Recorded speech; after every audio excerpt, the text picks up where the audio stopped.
let's move over to the United States. President Donald Trump has signed an executive order imposing a 25% tariff on Canadian and Mexican imports to the US.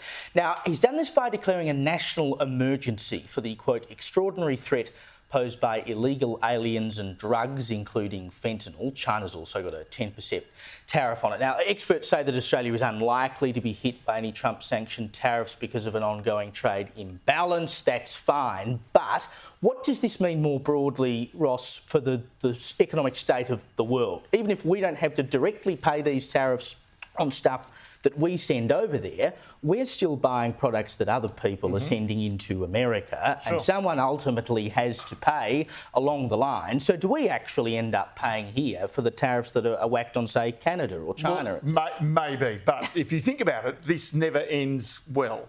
As soon as you start to get trade wars, you get the prices going up. You get inflation. What happens? Interest rates go up. And so as a result, now they're toning back the number of interest rate cuts that they'll see in America because of these tariffs that Trump will impose.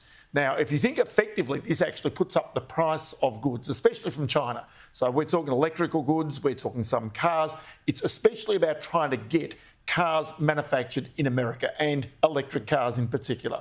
So the idea is to try and bring those factories. Now, if all of a sudden those factories in China are not really selling as many cars or as many televisions or as many fridges to the United States, they're still making the fridges and the cars and the things, right? So they look around the world and go, where can we put these things? Where can we dump these things? Prices, therefore, potentially could even get cheaper here for a period of time. But eventually, then all this keeps on going around because lobby groups will turn up in Washington to Donald Trump's door, like the farmers. The American beef farmers will go to Donald Trump and say, we need to be protected. Who do they need to be protected against? Australian farmers. And so really, in some cases, Australia will feel the pinch of this. In the past, because of our relationship, particularly the military relationships, Joe Hockey did brilliantly on this. Australia missed tariffs on steel in the past when Trump was in power previously. But there's no guarantee that we'll miss it this time.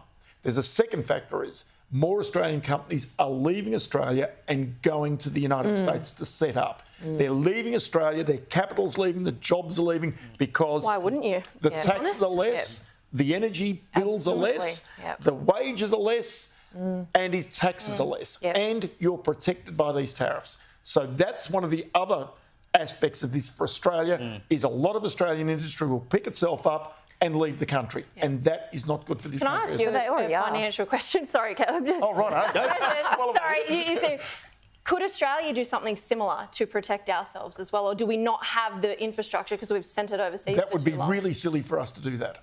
And the reason for it is because when the dollar went to $1.10, most of our manufacturing left. And so the problem So we're idiots, basically, who run this country. That's right, yeah, because... and also, we had that almost 15 years of very low interest rates because we bought all those goods in from China. The cheap goods kept our inflation down, and that could happen in the future. So, but this is all about, again, what is Australia good at and what do we want? And do we really want the government putting $1 billion into solar panels? We're nuts doing that because China makes great solar panels.